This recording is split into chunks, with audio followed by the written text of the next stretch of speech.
Cheerleading isn't the sport most commonly associated with concussions, but at the youth level, it ranks as one of the most dangerous sports for head trauma. You feel like you black out and then you get really dizzy. 12-year-old Carly Brown is a flyer for her cheer squad, which is one of the riskiest positions in all of youth sports. They're the ones being thrown up into the air, or they're high in the air and then they fall and somebody doesn't catch them or partially catches them, and then they catch their feet because that's what they're holding and their head kind of hits the ground. And a base, the cheerleader responsible for supporting the flyer, like 15-year-old Madison Woolgar, is also at risk. She landed on my head and her elbow and her knee went into my head. And so then I passed out. According to the American Academy of Pediatrics, concussions account for nearly 4% of all reported injuries in high school cheerleading.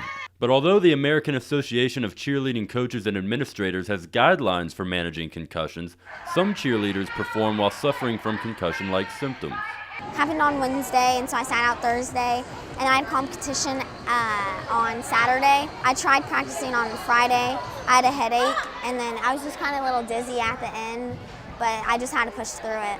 Madison's concussion occurred just hours before a competition in Palm Springs, California, but she was still allowed to cheer. And they have a first aid on hand at the competition, and he looked at me and told me what he thought, and just to be careful and watch what you do. I've had several cheerleaders who've had bad head injuries that have gone unnoticed for a long time because coaches were just like, oh no, you don't, you just got your bell rung or whatever. They're just as bad as football coaches, but where football coaches were kind of 15 years ago, and getting these cheerleading coaches to be like, this isn't an injury that we want them to suck up. The National Federation of High Schools discourages certain high-risk stunts in hopes of cutting down concussions and other serious injuries in cheerleading.